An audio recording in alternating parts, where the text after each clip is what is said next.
Thanks for downloading a 3CR podcast. 3CR is an independent community radio station based in Melbourne, Australia. We need your financial support to keep going. Go to www.3cr.org.au for more information and to donate online. Now stay tuned for your 3CR podcast. Evil minds that plot destruction, sorcerer of death's construction, in the fields of bodies burning, as the war machine keeps turning, death and hatred to mankind,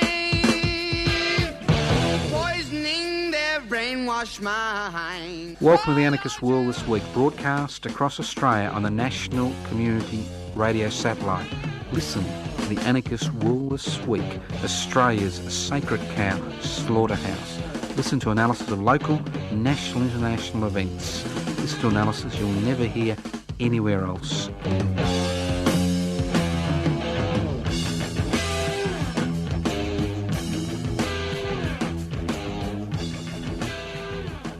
Welcome to the Anarchist World This Week, broadcast across Australia via the Community Radio Network. My name's Joseph Toscano. I'm hosting today's program, Anarchist World This Week. A few interesting bits of information. If you're interested in public interest before corporate interest, the website is now abuzz with activities.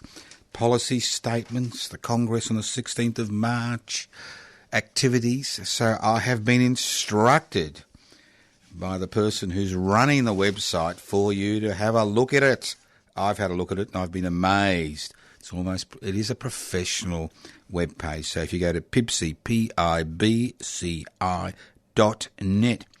learn about the Congress on the 16th of March, learn how you can become a member, learn how I can come to you to talk about public interest before corporate interest. You organise the event, I'll turn up, as long as there's something to drink that's not alcoholic. So pibci.net, pibci.net, updated for March, full of interesting information, ready to go. Get into it right now, pibci.net.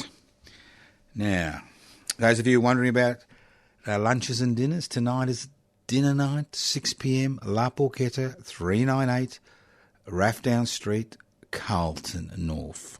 So we'll see you there if you can't make it this week. Next week, another dinner, and the week after lunch. Now I'm going to talk about institutionalised evil, and it's not going to be the institutionalised evil you think I'm going to talk about, because I'm George Pelled out, as they say. I'm going to wait for the appeal, because I may be the only person in Australia who thinks that this saga has not come to an end. But I'm going to talk about, there is institutionalised evil and there's institutionalised evil. I'm going to talk about institutionalised evil that you and I can do something about. Now, I remember about 2 weeks ago, there was all this hullabaloo in Parliament, and we saw in the House of Representatives that a bill was passed. It was described as a radical bill was passed, and this is how radical it was, that detainees, that's right, they have been there for 6 years, hostages, human hostages, on Manus Island in Nauru, could be repatriated back to Australia if they had urgent medical needs. Now, one, that's not radical. Two, it's pretty sympathetic. And three, there are so many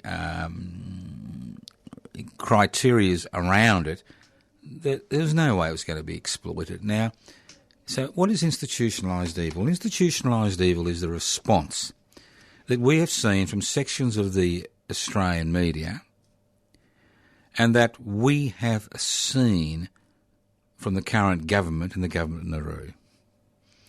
Because remember, these people are on these islands, guests of the Australian government, which pretends it's a Papua New Guinea responsibility, although the Papua New Guinea High Court said, what the government did was not constitutional in New Guinea. And in Nauru, they've been there for 6 years because they had the audacity to claim refugee status. There's about 2,000 people there, and it costs about $1 billion, or is it $1.5 billion per year to keep them there. And I'll link those figures in with some other figures later on in the program. So what was the response? And this is what I call describing institutionalised evil. The first response was that the government, the Morrison government, thinking they could smell a little bit of electoral advantage, reopened Christmas Island Detention Centre and said that if anybody's going to be evacuated, they're going to be evacuated to Christmas Island, which is a 6-bed hospital for the whole of the island. Then the government in Nauru says, well, courtesy of the Australian government, concerned about the loss of revenue if people repatriated out of Nauru to Australia, said, well, we determine who will be repatriated. Then we saw the minister, Mr. Dutton, carry on about how people, smugglers, were going to, exploit this loophole. Then we saw the Murdoch media crap on, make up a story about how the price for an asylum seeker to get to Australia on a boat was going to decrease to $1,500 a head, which wouldn't even pay the cost of the bloody boat. And this is what's called institutionalised evil. We may talk about institutionalised evil in the Catholic Church and other churches around this country, and mosques and synagogues and temples. But this is government-sponsored institutionalised evil. To deny people who have committed no crime, who have been held as hostages and examples for the last 6 years, the right to access medical care, even when the Parliament of this country passes legislation to ensure that care can be carried out. This is evil in all its manifestations. Listen to the Anarchist World this week, broadcast across Australia via the Community Radio Network. Now, I'm getting a bit old, and maybe some of the listeners are getting a bit old. And what I can't help noticing is the negativity in the community. This negativity, which stems not from the exposure of the behaviour of people who wield power and have wealth in this society. People say that's why people are feeling, cynical, bored, listless. Because everywhere you look, whether it's the Royal Commission into institutionalised child abuse, whether it's the Royal Commission to the banking and financial sector, whether it's the Royal Commission to the aged care sector, we're seeing all these people who are supposedly pillars of society turn out to have feet of clay and horns and tails. That's not the issue. We've known about that for years, decades. Anybody who's listened to the Anarchist World this week for the last 40 years knows about the claims we have made over the years. And obviously most people know. But you know what the malaise is in this country? There is a general malaise. And that malaise is based on the idea that you can't fight City Hall. That it doesn't matter what you do, what you become involved in, things will never change. And it's malaise which I've seen growing. This negativity in radical circles, conservative circles, moderate circles, reactionary circles, that irrespective of what you do, nothing is going to change. The you can't fight City Hall mentality, which is exactly the type of mentality that those who exercise power love to foster in the community. This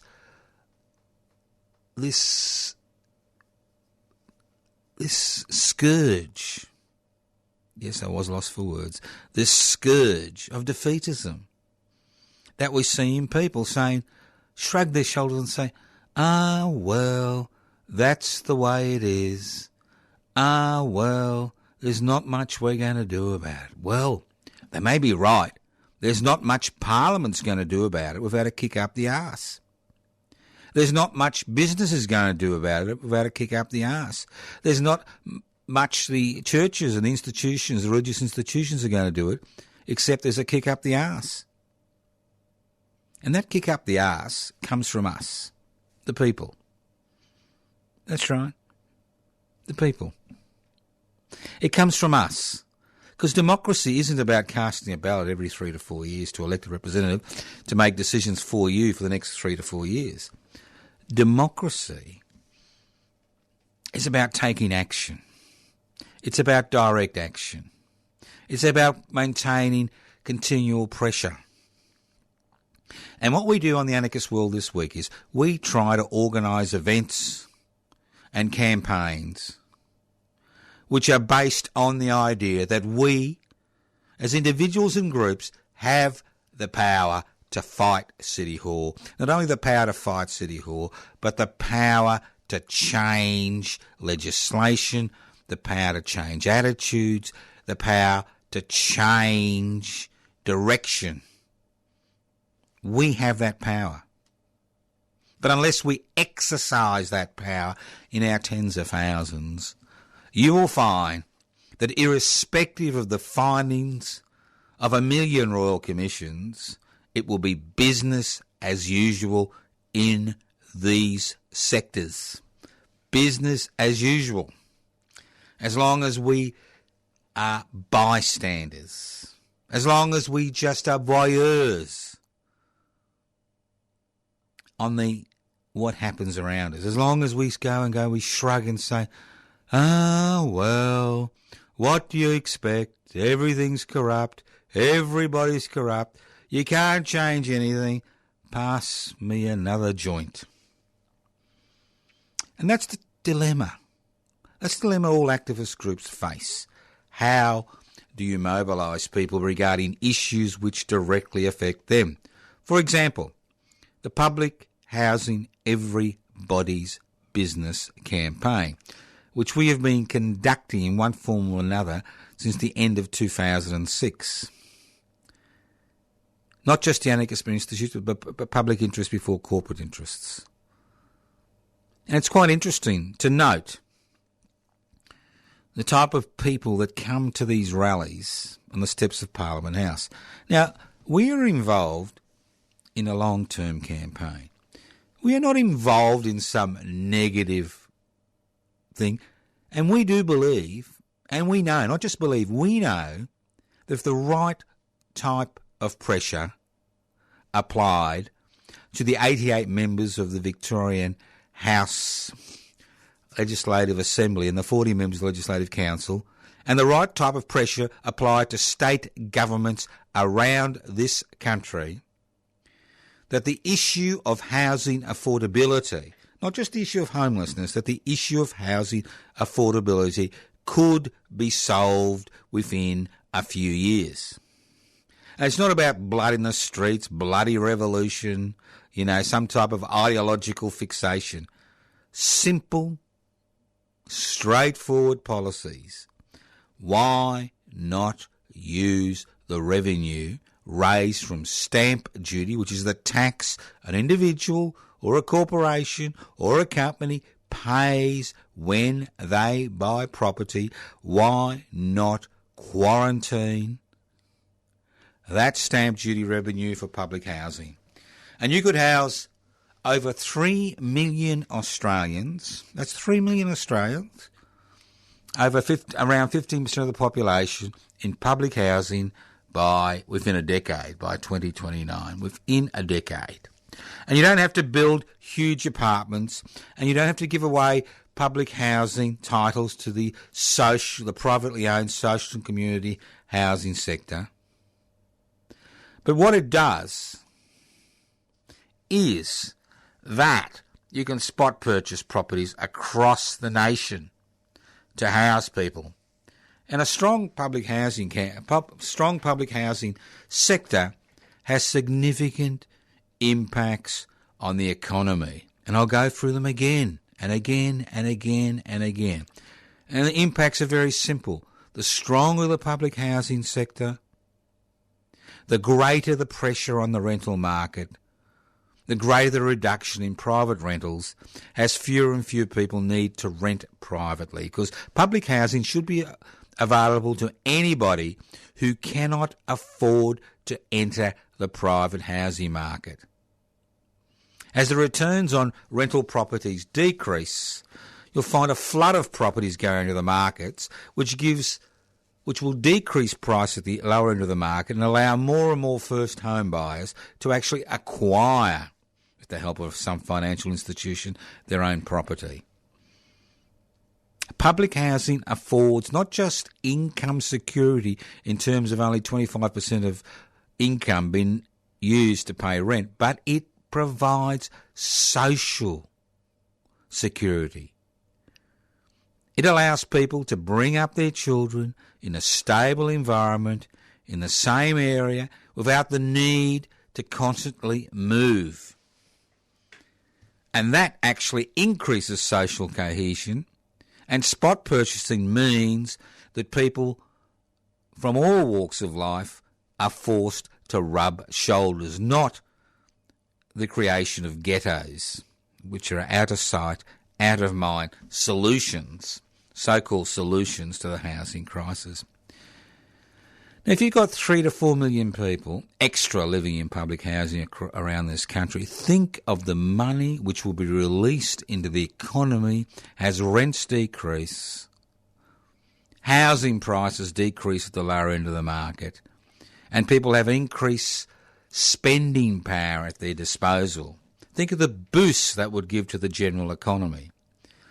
So a strong public housing sector is in everybody's business. And here in Victoria, where I'm broadcasting from, the studios of 3CR in Melbourne, this campaign, which has been initiated by public interest before corporate interests, is a long-term campaign. It is a 4-year campaign. We won't be going away. We won't be changing our demands. We know and we believe that we can win this struggle, and we will eventually, with your assistance, win this struggle for public housing. So go to the Facebook page, Public Housing Everybody's Business, or my personal Facebook page, Toscano for the Public, to find out what this is all about. If you've got the time, join us for 1 hour a week, from 8 a.m. to 9 a.m. on the steps of the Victorian Parliament House. 1 hour a week, 8 a.m. to 9 a.m. Every Wednesday in March, join us on the steps of the Victorian Parliament House. And if you like this campaign, create one in your part of the necks of the woods, in your town, in your city, in your state. Because negativity is exactly what they want us to feel. Hopelessness, negativity, defeatism is what feeds the beast. It's what allows those who exercise power and centralise wealth to increase their wealth and increase their power at your expense and the expense of your children and your friends and your grandchildren and your great-grandchildren. It's that defeatism which is fostered in the community, that idea that you cannot challenge the state, that idea that you cannot challenge the bureaucracy, that idea that you cannot challenge the government of the day at the state, national and local level. You can fight City Hall and you can win. And historically, if you look at human history, you look at every change that has occurred, it may have initiated on the fringes, but eventually it is taken up by the majority and eventually it gets incorporated into legislation. So remember, you don't need to feel defeatist.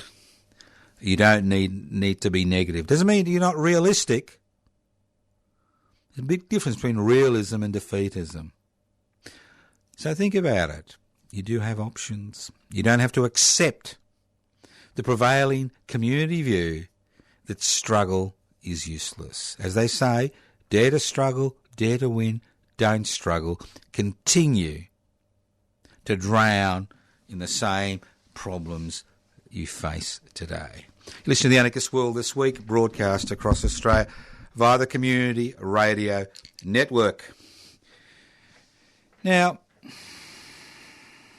the legacy media. Everybody says the legacy media is dead. What is the legacy media? That's the old-fashioned media, the old printed media. Those newspapers which so theoretically nobody reads. Well, I'm afraid to tell you that in 2019, in an era of social media, in an era of so-called individual editorial independence, that the legacy media is much more important than it's ever been. And the concentration of the legacy media, the ownership of the legacy media, in fewer and fewer hands increases that influence.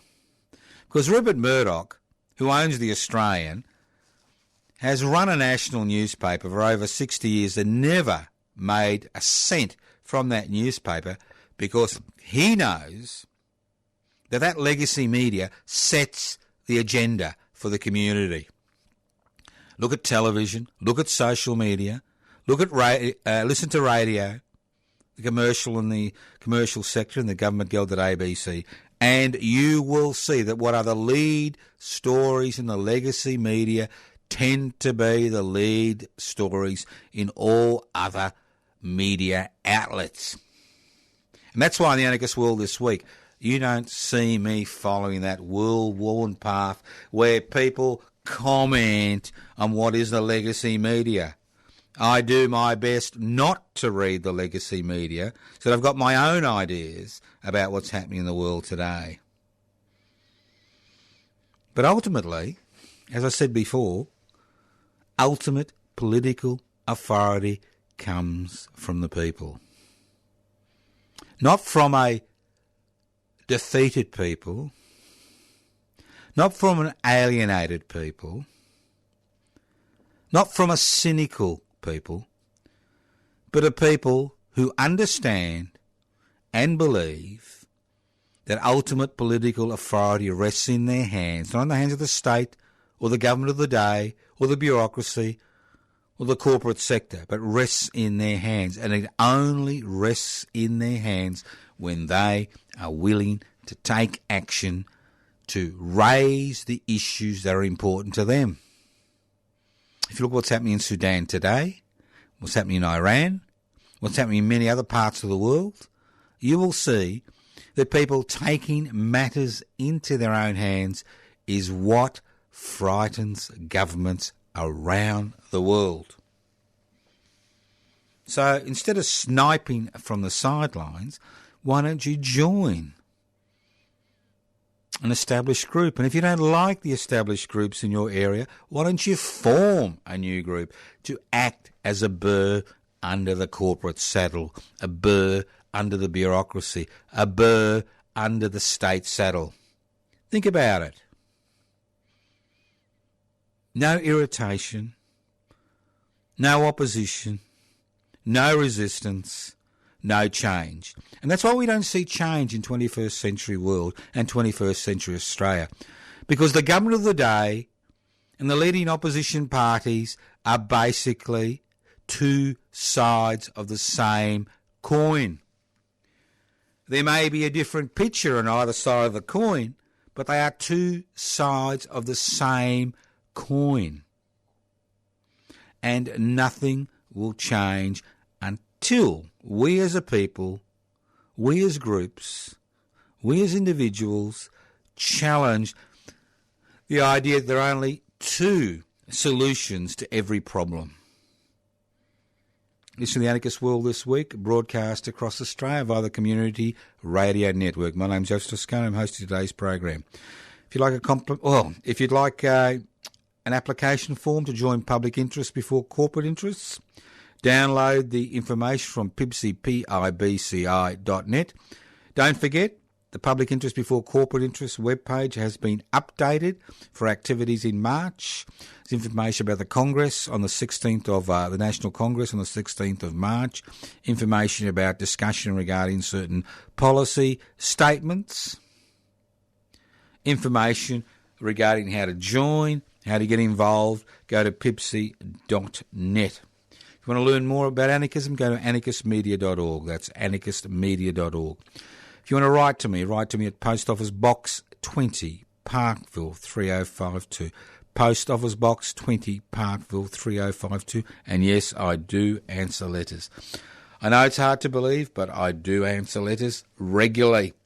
And talking about letters, we still need $1 stamps to finish the last mail out for the Public Interest Before Corporate Interest Congress on the 16th of March. So send us those $1 stamps as soon as possible. Now,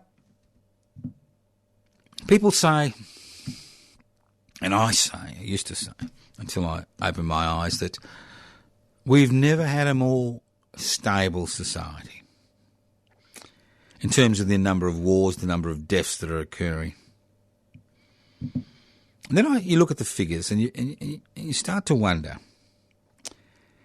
Now, in the last few weeks, over half the world's population, that's around 3.8 billion people, has been declared to be middle class.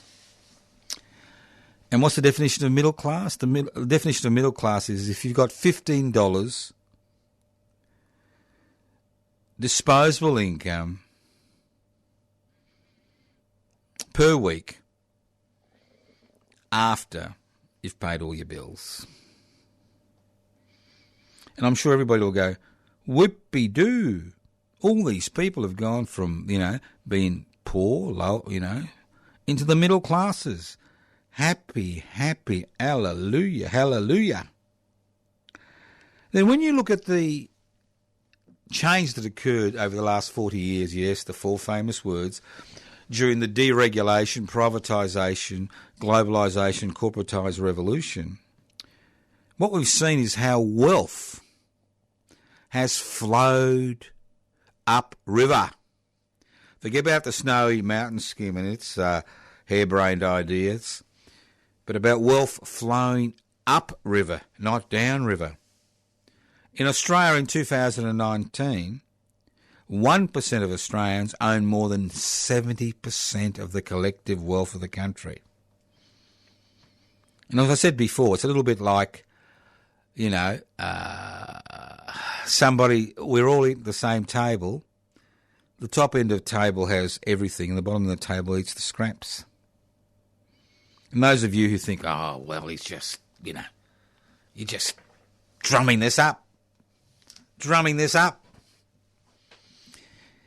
Well, I was shocked. And I'm not easily shocked. I've been around a long time. I've been a doctor for almost 43 years, and you see a lot of things in a lifetime. And I was shocked to see front page ads in the legacy media for the Smith family.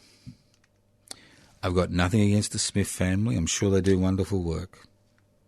Unlike some other private charities I know, who I've got real doubts about. But getting back to they were asking people to donate money and sponsor an Australian child. I'm thinking, excuse me? We live in a developing nation. They want me to sponsor an Australian child? Then I'm told that over 1 million Australian children live below the poverty line. and that most of these can't even afford the basic necessities that are required to access a so-called free education in the public education sector. And many have to skip out on meals and excursions and uniforms. And then I'm told there are people saying, well, it's all their own fault. We're talking about children here because their parents smoke or their parents have got a drug problem. Well, since when have we blamed children for their parents' habits and problems? Since when have we become so judgmental? And I know since when. Since we have seen wealth flow up the ladder. So we have over 1 million school children from, I think it's 5 million, maybe 1 in 5, living below the poverty line, who can't even access a so-called free education because they don't have the resources to access that so-called free education. And we have a major charity, the Smith family, asking for Australians to sponsor children so they can get a basic education. I'm thinking, excuse me, isn't this why we have a government? Isn't the role of a government to provide security for the people they govern? Not just border security, but security in terms of healthcare, security in terms of education, security in terms of outcome, security in terms of day-to-day life. Isn't that the whole purpose, the essence of the state? Well, that's what we're told. I mean, theoretically, the state is there and continues to be there to ensure that those who exercise power and keep wealth continue to generate power and grow their wealth. But at least it should make a semblance of providing security for all its citizens, especially children. Think about it. This is a rich country. 25 million people living on a continent. A rich country. 1 million children, 1 in 5, living below the poverty line. And then we look at the schmozzle of the education policy we have. An education policy which is designed to generate votes for the different political parties. An education policy which gives taxpayers money to privately owned religious schools. I don't care if they're Roman Catholic or Muslim or Jewish or Anglican or Protestant or Mormon or Califumpian, but the fact that the state is you and me, the taxpayer, pays tax to ensure that there is this education inequality. And we see these little wonderful advertisements, every day about how all this money is going to the private sector, the Roman Catholic sector, and the public sector. And then we have the Smith family saying there are 1 million children living below the poverty line, 1 in 5, and they can't access even a basic free education in the public education sector. This is not a problem for charity. This is a problem for the government of the day. And it's a problem for us. You and me. Us. Because we have allowed this to happen. And more importantly, because we believe you can't fight City Hall, or I don't believe that, but people believe you can't fight City Hall, that we allow this to continue to happen ad nauseum, day after day, report after report. Constantly. We allow this to go on. This is a government responsibility. If the government of the day can't even provide for the basic necessities of the children of this country, it has no right to govern us.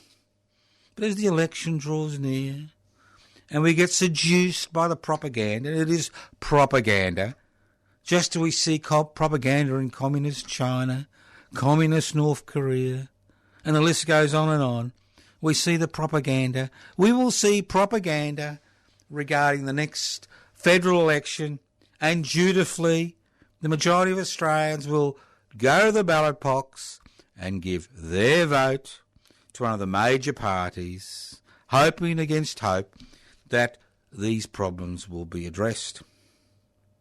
Well, we have a government and a political system, not just a government, a political system, which is unwilling and incapable of solving many basic problems which governments are in power to solve. We don't make the rules. We don't pass legislation. We don't make the laws. We don't have the capacity to call a referendum through a citizens initiated referendum process and actually initiate legislative change. Only Parliament is able to do that in Australia under the current constitutional arrangements. And we see governments at all levels paralysed, captured, that their policy direction has been captured. That about 1% of society that owns the means of production, distribution, exchange and communication, captured, incapable of shaking themselves free of that domination, incapable of cutting the strings of the puppet masters, the corporate puppet masters, unwilling to ruffle the feathers. And nothing highlights this more than the kerfuffle and the anger, the manufactured anger and debate, so-called debate, about removing a few franking credits for a few people who don't, getting something for nothing. About changing negative gearing laws in the future. About changing superannuation arrangements which affected about, 20,000 people. Front page news. Discussion on every, media outlet. Social media, hullabaloo. This is news. Really? When we have 1 million children who can't even access a basic education, when we have 1/3 of Australians living in poverty, relying on inadequate social security benefits to survive, when we have a culture of kicking and bullying and intimidating those with the least power, while luxuriating this debate about nothing in particular, about language, about ignoring the plight of people who are so traumatised they feel there's no point. You can't fight City Hall. I've just got to fill in the forms, find the stamps, do what has to be done in order to survive. Climate change. Let's look at climate change. Human-induced climate change. Ask any farmer. I mean, you get research coming out that you need to grow wheat in winter. You can get actually a better return than the traditional times because of the change in the climate. We have a government that's incapable, unwilling to address or even acknowledge that climate change is a real and significant issue. Blinded by the coal industry, blinded by the mining sector, they are willing to ignore what everybody else in the world accepts. Not only willing to ignore, but unwilling to do anything about it. And when they're forced, through the pressure of public opinion and facts, to do something about it, what does the Morrison-led government promise you, boys and girls? What do they promise you? $2 billion over a decade. $2 billion over a decade to address the issue of emissions. Now, let's not forget, this is the same government, as I said at the beginning of this program, the same government which is willing to spend over $1 billion every year. That's $10 billion, right, over a decade, in order to incarcerate 2,000 human hostages on Manus Island and Nauru. That's right. 5 times more than it's been promised to help address the major issue of our time. Because climate change doesn't recognise national sovereignty. It doesn't recognise borders. It doesn't recognise the colour of your skin. It doesn't recognise your culture or the language you speak. It just shows you the lunacy of the current political system, which is so deadlocked, so paralysed, so much the child of that small section of society that owns the means of production, distribution, exchange and communication, that nothing ever seems to be achieved. And as election time nears, we get these fake debates about nothing in particular. You pass legislation which is subverted to remove people from Manus Island and Nauru if they've got a major medical issue, and we are told this opens the floodgates to the people smugglers. Not once, not twice, but ad nauseum, day after day after day after day, in every major media outlet in this country, both in legacy media and the virtual media. And then we're told about the 1 million children who the Smith family needs to raise sponsorship for because they can't access what should be their birthright, access to a public education, access to the social elevator, which education is supposed to be, which is supposed to lift people out of poverty into a better standard of living in the next generation. We're told the government is so inept. People are so judgmental about people who are financially exploited. And the word isn't financially disadvantaged, it's financially exploited. If there's one word I hate more than the dole, it's financial disadvantage. It's not financial disadvantage, financial exploitation. And then we are told that the way out of this is to cast a vote at the next election for some political party that is captured,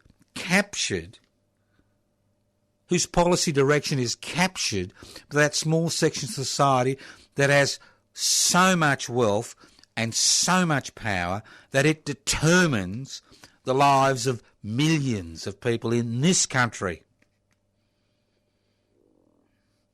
Listen to the Anarchist World this week, broadcast across Australia via the Community Radio Network. This program is streaming live on 3cr.org.au. Program is podcast. You can access the podcast by going to 3cr.org.au. 3cr.org.au. The devil made me do it. You know that? Well, that's what the Pope tells me. The devil made me do it. Now, I'm interested in religion, not because I'm interested in life after death, because I think it's a load of garbage. I'm interested in religion because I'm interested in how religions are organised in order to maintain a specific social order and a specific hierarchy. And I think all the problems that have beset the Roman Catholic Church, which has theoretically 1.3 billion adherents, which is about 20% of the world's population, which has been here for over 2,000 years, is why has it come to this? Irrespective of what happens with Cardinal Pell or not in the appeal process, irrespective of the thousands and tens of thousands of cases of abuse around the world, how has it come to this? How has this institution allowed itself to be so soiled and so degraded over such a long period of time? And the answer is simple. It's not because the devil made me do it. It's not because people are inherently evil. But it's because of the hierarchical structure of the Catholic Church. And it mirrors the hierarchical structure in a dictatorship. Because the Pope is God's representative on earth. Although he is elected by men, the cardinals, he is God's representative on earth. He is infallible. And he directs the flock. He is the shepherd for the flock. So if you've got this strict hierarchical arrangement, one person at the top has an extraordinary amount of power on how that institution functions. The same like in a dictatorship, where you've got one human being or two or three who have an extraordinary amount of power to determine the fate of millions, if not tens of millions of people. As we watch Groper, President Groper, host one of the most vicious dictators on this planet in Vietnam, you understand that the issue, as far as we are concerned, as far as Annex is concerned, it's not about human fallibility or about inherent evil or the devil. It's about hierarchy. It's about how hierarchy gives people inordinate amount of power, and that power in a hierarchical situation is normally used to protect the individual and the institution that individual is head of. And that's what we saw in the Catholic Church. We saw the failure of hierarchy, the failure of a system of internal government which allows the most ugly incidents to occur, as we saw in Nazi Germany with the extermination camp, where millions of Jews and communists and anarchists and homosexuals and people with disability were executed, killed, in an industrial orgy of mass killing, because a small group of people controlled that empire, and they had the force to ensure that their delusions became legislative reality, as we see around the world today. And we see it constantly. So the central issue that faces all of us as individuals is hierarchy. It's about giving up power to other people to exercise that power on our behalf, whether they seize it through force, whether they acquire it because we vote them in. When you have no responsibility to report back, that power corrupts absolutely. And that is what we are seeing. The corruption of a hierarchical system which is based on an apex at the top and a pyramid at the bottom. And whether it's the Catholic Church, whether it's a dictatorship, whether it's a parliamentary democracy, whether it's a business, whether it's a corporation. And that's what anarchy is about. It's about removing hierarchy. It's about creating structures which to replace hierarchy. Structures which are based on direct democratic principles. Structures which are based on creating wealth and sharing that wealth. Not creating wealth and squirreling that wealth away in the pockets of a minority, but creating wealth and sharing that wealth. Because if you want a society without the evils we see today, whether it's in the Catholic Church, whether it's in a state bureaucracy, whether it's in a state dictatorship, whether it's a theocracy, all these institutions have one thing in common: hierarchy.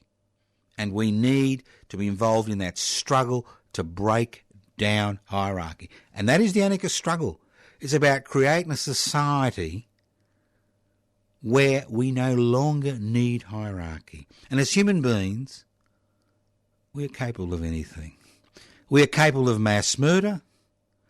We are capable of having an egalitarian community. And what direction we take to a large degree depends on the structures we live and labour under.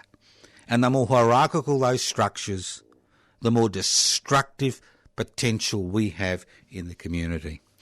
You're listening to The Anarchist World This Week, broadcast across Australia via the Community Radio Network. This program has been streaming live on 3cr.org.au. The program is podcast. You can access the podcast by going to 3cr.org.au.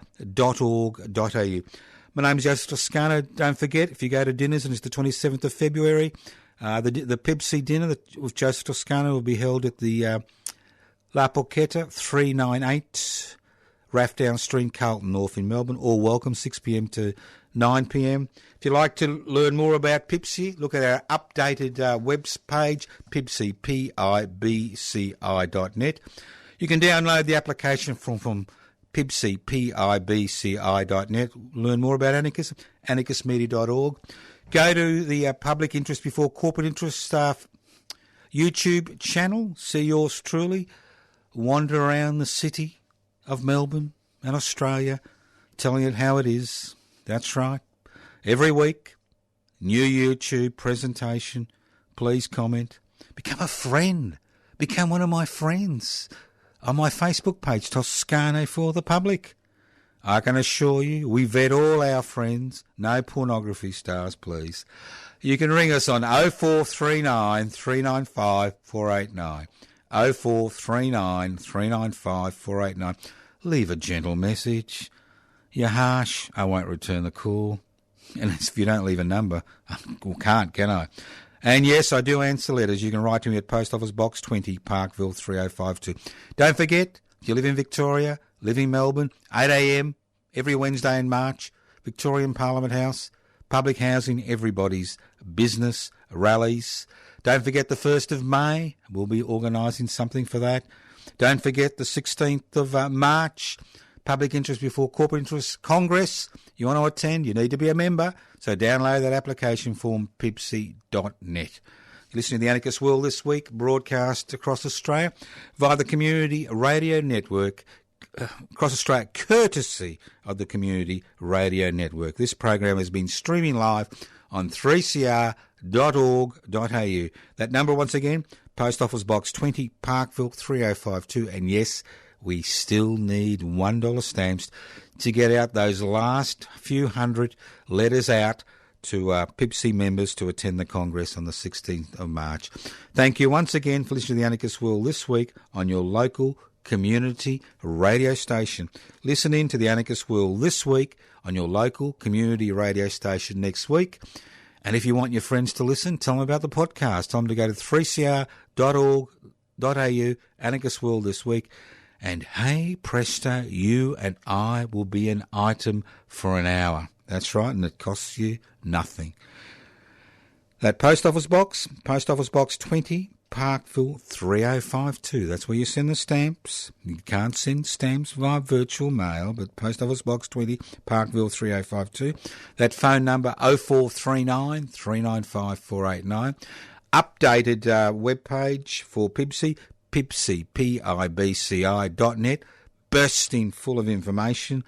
You can go to anarchistmedia.org, 16th of March. I'll speak about the 23rd of March next week. There's got another event coming up. Lots of things happening. As I said, the theme for the program was you can fight City Hall. You can burn down City Hall. You can create a new City Hall, which is based on non-hierarchical principles. Thank you once again for listening to The Anarchist World this week on your local community radio station, courtesy of the Community Radio Network. Listen in next week. Evil minds that plot destruction, sorcerer of death's construction. An analysis you'll never hear anywhere else. Anarchist World this week.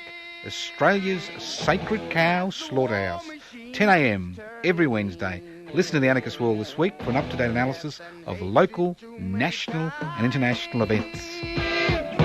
Poisoning their brainwashed minds. Oh, Lord, yeah. You've been listening to a 3CR podcast produced in the studios of independent community radio station 3CR in Melbourne, Australia. For more information, go to allthews.3cr.org.au.